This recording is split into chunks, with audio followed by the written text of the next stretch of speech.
Hello বন্ধুরা, তোমাদের জন্য একটা অসাধারণ অল্প মশলা দিয়ে কম সময়ের মধ্যে একটা রেসিপি নিয়ে চলে এসেছি। দেখো রেসিপিটা আমি বানাচ্ছি, কেমন হয়েছে সেটা তোমরা অতি অবশ্যই কমেন্ট করে জানাবে। এখানে গলদা চিনি নিয়ে এসছে আমার ছেলে, দুটো বড় পেয়েছে আর এইগুলো মাঝারি পেয়েছে। এর মধ্যে আমি এবার পরিষ্কার করে ধুয়ে নিয়ে ওর মধ্যে নুন হলুদ দিয়ে একটু ম্যারিনেট করে রেখে দিলাম। আর এদিকে লাগবে মশলা, পেঁয়াজ, আদা, রসুন, লঙ্কা। আর আমি কাজুটাকে দিয়েছি, যদি কাজুটা দিতে পারো না দিতে পারো। কাজুটাকে আমি ভিজিয়ে রেখেছিলাম, বাঁধতে সুবিধা হবে। আর আমার মতো এরকম শিলে বেটে কে কে রান্না করতে পছন্দ করো বলো? আমি কিন্তু পোস্ত বলো এগুলো সব শিলে বাটাটাই পছন্দ করি। আমি যখনই রান্না করি এখন পর্যন্ত শিলে বেটেই রান্না করি।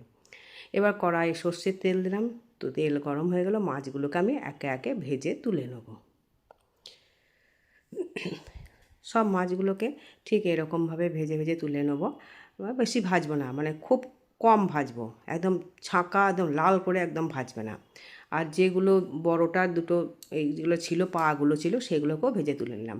এবার ওই তেলের মধ্যে আর একটু তেল দিয়ে ওতে আমি এলাচ, দারচিনি আর তেজপাতা দিয়ে ওই বাটা মশলাটাকে দিয়ে ভালো করে কষিয়ে নেবো। বেশ একটু লাল লাল করে কষিয়ে নেবে। তারপরে এখানে ফেটানো টক দই দিয়ে দেবো। টক দইটা দেওয়ার সঙ্গে সঙ্গে মানে নাড়তে শুরু করবে, না জানো ফেটে যাবে। এবার দিয়ে দিলাম পরিমাণ নুন, একটু ধনে গুঁড়ো আর পরিমাণ একটু চিনি আর দুটো লঙ্কা। লঙ্কাটাকে চিড়ে দিতে পারো। আর একটু রঙের জন্য দিয়ে দিলাম আমি একটু কাশ্মীরি লঙ্কা গুঁড়ো। এদিকে তো বৃষ্টি শুরু হয়ে গেছে আমাদের এদিকে, বেশ ভালোই বৃষ্টি পড়ছে। আমার মশলাটাও কষানো হয়ে গেল, লাল লাল করে কষানো হয়ে গেল। বাটি ধোয়া জলটাকে দিয়ে দিলাম, চিংড়ি মাছগুলোর মধ্যে দিয়ে একটু কষিয়ে নিয়ে আর যে চিংড়ি মাছের তেলটা ছিল লেগেছিলো সেটাকেও বাটি ওই থালাটা ধুয়ে দিয়ে দিলাম। আর পরিমাণ মতো জল দিয়ে এটাকে মিনিট 5 ফুটতে দাও। নামাবার আগে একটু গরম মশলা, গাওয়া ঘি ছড়িয়ে দাও। আর গরম গরম ভাতের সাথে গরম গরম পরিবেশন করো। সত্যি খেতে কিন্তু অসাধারণ হয়েছিল, আমার ছেলের তো খুবই ভালো লেগেছিল।